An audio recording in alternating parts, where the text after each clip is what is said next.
Hey, folks, this is the time for another edition of, wait just a minute, make sure your computer settings are up to speed. It's now 2020, make sure, just checking, it's not 2019, it's 2020 now, because we're back for another episode of the ETBU Sportsnet Coaches Show with Kenneth the K-Rock Klein, of course, freshly shaven, getting off to a new look, and someone that's also getting off to a new look is our very head coach, Rusty Rainbolt of the ETBU women's basketball team. First and foremost, Coach, holiday season, how was it?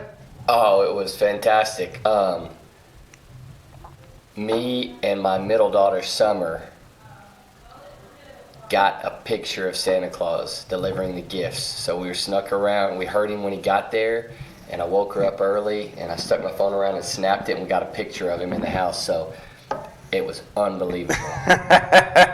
Oh, man, I ought to warning to all Santa Clauses out there. Be careful when you go next time to the Rainbolt house because he might have security around Absolutely. you. So we caught him. Well, we'll get more into that in just a moment or sometime later. But for right now, we had a lot of action has been going on with your women's basketball team since y'all last played like around December or so, and we'll start things off with the holiday tournament up in Laterno University. And I got to tell you what, Coach, obviously you went 2-0, two big games there. I was impressed with the performance against Blackburn College, where everyone got a basket, no one reached double digit in scoring. It was pretty well-rounded, to say the least, and also 90 points. I mean, that's the most of any team that you've had coaching since you were hired here at ETBU. But more impressive was the fact that when you played Benedictine, a team that started off very hot, they were like 7-1 or so.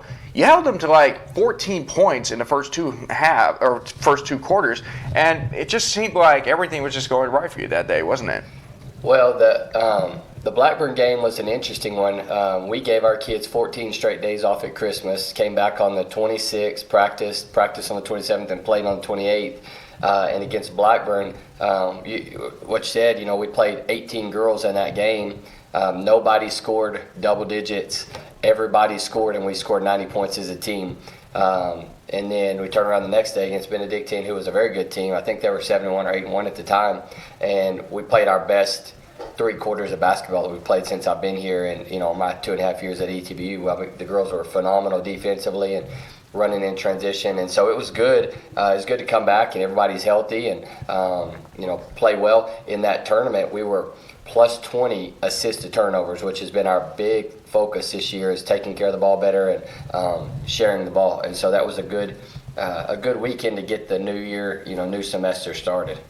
Absolutely, Coach. So obviously, the 2-0 in the holiday tournament, things are going good. But you start off the trip in Abilene, and while you kind of had a bit of a bump in the road against Hardin Simmons in overtime, you were kind of faltered at the start of the game against McMurray. You were down 6 points, and I don't know exactly what was promised during halftime or what was said during halftime. Was it like, hey, if you play strong, you play some ice cream? Or I know the Mavericks have a couple of home games, maybe go down to see Luka or so. But 29 points in the third quarter against a McMurray team that was off to a tremendous start. But yet you were able to kind of work your way back into that one. Just kind of recap everything, from that perspective. Well, the Abilene trip is always a really, really difficult trip. Hardin Simmons and McMurray both have storied tradition and great programs. Both have fantastic coaches, and both play with a lot of passion because of the tradition they have. We knew going down there it was going to be a dogfight in both games, and our kids were prepared for it. We went down to Hardin Simmons, and we held them to 27% from the field and 53 points for 5 quarters. We played fantastic defense.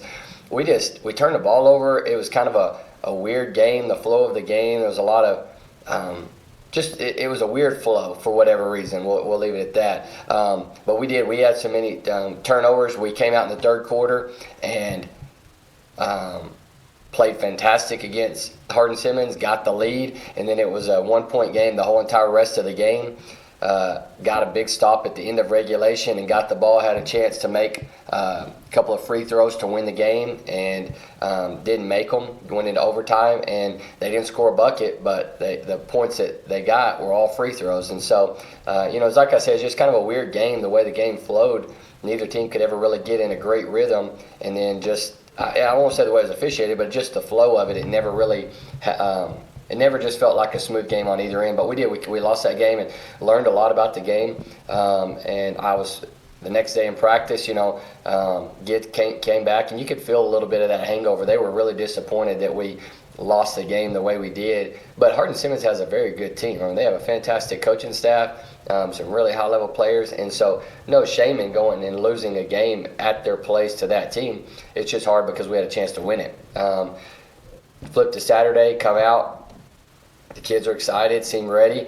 We just kind of started out, we guarded well, but we just started kind of flat again on offense. And at halftime, we just got after them a little bit and tried to encourage them, a lot of fire under them, and they came out and played the best quarter we've had, in a while in that third quarter. And really everything starts with our defense. When we're pressuring the ball and getting after it and rebounding and playing with toughness, it stimulates our offense and our transition game. And so we had a lot of really good performances on Saturday against McMurray. Amanda Wilson had, I think, 25 and 10, and Kendra Clark played almost the entire game and was phenomenal. And so it was good to get out of there with a win. But it's just a tough road trip all the way around. Yeah, I always kind of get that feeling every time we go up to Abilene. Yep. I don't know if it's because of the air, obviously, if it's windy, or if it was just some sort of conditions or they something. They just both have good teams. Obviously they all have quality teams, and they obviously are off to great starts for their season as well. Well, good news for you this week, Coach, is that you're back home at Ornelas Gymnasium for a couple of games, and this is the first time since November that you're actually getting a chance to play at your home turf, so at least you have some familiarity there. However, Thursday, obviously, that is obviously a big matchup because you're welcoming in the UT Dallas Comets, who have always been one of the top teams in the East Division, if not the top team in the East Division, given the reputation that they've had over the past couple of seasons. But your team obviously is going to have to really step up and compete with them as well if you want to have a chance to win this game. Yeah, for sure. I mean, we're going to have to play well. Dallas is going to have to play well. That's the thing about it, is in these type of games, whoever makes the least amount of mistakes will win. Dallas has the best player in the league in Rainette Hughes. Excuse me. She's a fantastic player, can do anything in this game. And then they've got a great point guard. But then they have a really, really physical, solid, competitive and confident team around those two girls. And so, and not to mention they have an amazing coach. I mean, Polly is a great coach, gets her kids to perform to their highest level and gets the most out of every single team she has. And so it's going to be a fun challenge for us. Absolutely. And then, of course, you close out the weekend with the University of Ozarks as well. Not to take them lightly, of course, because they can, it can be perceived as a trap game as well. Oh, yeah. You don't take anybody lightly. They have college players, too. This is college athletics. And, I watched, a lot of basketball this weekend, and there's a ton of upsets, and so you take every game seriously, but we take, the way we do it here is every day is we just take it day by day. And so we're focused on our preparation for Dallas. And then after the game on Thursday, we'll flip on Friday to Ozarks and then, go about it that way. So. Absolutely. So obviously, with some of were you able to get some fun stuff out of the way for your team when you were up in Abilene just to kind of relax them? Oh, my goodness. So, there's never a lack of fun in our program. We got to game day on Thursday and played, and then on Friday we got up that morning and practiced, and then that rest of that day we had pretty much the whole day off. And a great friend of ours, Mr. Bill Dawson, treated us to a dinner there at the country club that night, and we had a wonderful time. The girls dressed up and get to enjoy his company, and they went to the mall and had some swimming pool time and movie time, and I got to beat a bunch of the girls in ping pong, so they'll say that they beat me, but they didn't. Shuffleboard, and then my two of my three daughters were with me too, so we got to have them around to play and enjoy that too. So yeah, we always have a lot of fun, and the girls are always jockeying for ice cream and all that kind of stuff too, as you know. So you got to watch them; they're always out to get something. But we're having a lot of fun. This Christmas break is the best time of the year because you're playing. There's no classes. You're just team time and basketball, and so it's a lot of fun. Geez Louise, hearing you say all this stuff about a country club makes me think, just like the old Right Guard commercials, anything less would be uncivilized. Absolutely. All right, Coach Rainbolt, thanks for joining us once again. We'll look to talk to you more later on this season, and you'll hear more from Coach Rainbolt and the other coaches on the ETV Sportsnet Coaches Show. Stay tuned for more when we return on the next time on this YouTube channel.